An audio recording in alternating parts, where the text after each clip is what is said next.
की एक और अहम खबर, थाईलैंड के सिसाकेट और सूरिन पर बमबारी की खबर है। बमबारी से रिहायशी इलाके को नुकसान पहुंचा है। थाईलैंड के सिसाकेट में कई घर तबाह हुए हैं। कंबोडिया के हमले में 9 नागरिकों की मौत की खबर सामने आ रही है। ये बहुत चिंताजनक है। आम सिविलियंस की जान जाने लगी, वो भी इतने जल्दी। हमले में 14 से ज्यादा लोग घायल हुए।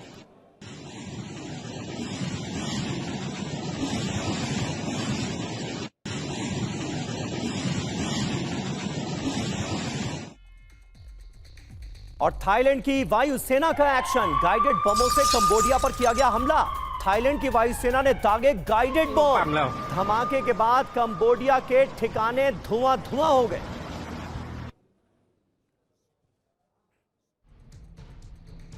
और ऐसे में यह डेवलपमेंट प्रोफेसर संजय भारद्वाज कितना अहम हो जाता है, और चीन का ये जो इन्वॉल्वमेंट है, इसे आप कैसे एनालाइज करें?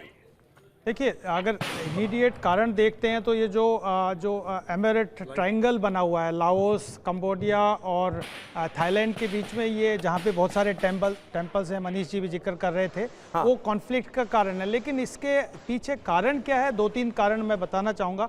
पहली बात की जो राजनीतिक अस्थिरता की मैंने जिक्र किया थाईलैंड में, कि अभी जो प्रधानमंत्री को सस्पेंड किया, तो एक टैक्टिक होता है कि जब इंटरनल क्राइसिस होता है तो आप दूसरे देश के साथ में युद्ध कर दीजिए, वॉर कर दीजिए, कॉन्फ्लिक्ट जनरेट कर दीजिए और यूनिटी को बनाए रखिए। जैसे कि पाकिस्तान की आदत है कि पाकिस्तान में जब क्राइसिस होता है तो भारत का इशू ले आता है। वही हालात आज के दिन थाईलैंड में भी हो रहा है कि जिस तरीके के कॉन्फ्लिक्ट्स वहाँ पे इंटरनल हो रहे हैं, तो वो कंबोडिया के साथ में कॉन्फ्लिक्ट जनरेट करके।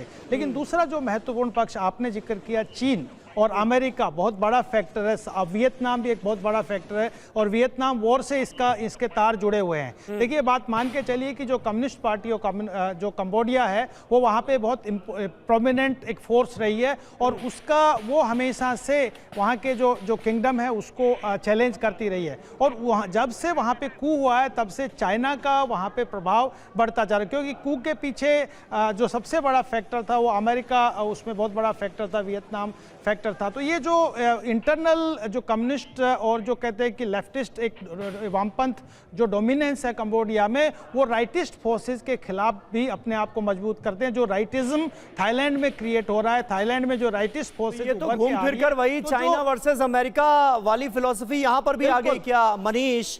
अब हमने अभी अपने दर्शकों को बताया कि किस तरह से चीन जो है वो कंबोडिया का साथ न सिर्फ दे रहा है, बल्कि उसको तमाम ऐसी फैसिलिटीज भी मुहैया करा रहा है जिसकी वजह से वो मजबूत होता है। तो क्या थाईलैंड के साथ अमेरिका है? देखिए, वो कहते हैं ना कि 2 बिल्लियों की लड़ाई को सबसे अधिक मजा कौन लेता है? एक बैठा हुआ बंदर।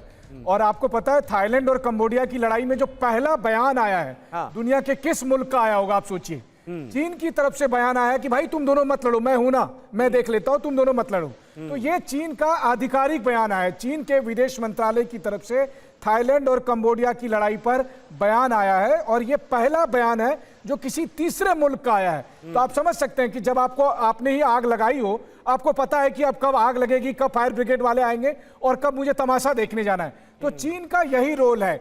और सबसे बड़ी बात है कि चीन नहीं चाहता है कि आसियान देशों के बीच एकता बनी रहे।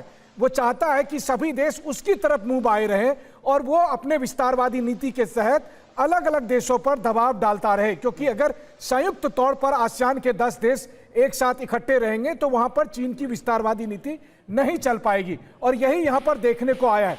दूसरी बात देखिए, कंबोडिया को तबाह किसने किया? पोल पोट को किसने आगे बढ़ाया था? किसने लाखों लोगों को मरवाया? इन सब के पीछे चीन था। एक बार फिर इस लड़ाई में भी बिल्कुल। तो चीन की मंशा की भी सारी परतें उधेड़ कर रख दी आपने मनीष। बहुत बहुत शुक्रिया। खन्ना साहब हमारे साथ बैंकॉक से जुड़े, आपका भी बहुत बहुत शुक्रिया। ब्रिगेडियर दत्ता और संजय भारद्वाज जी, आपका भी बहुत बहुत शुक्रिया।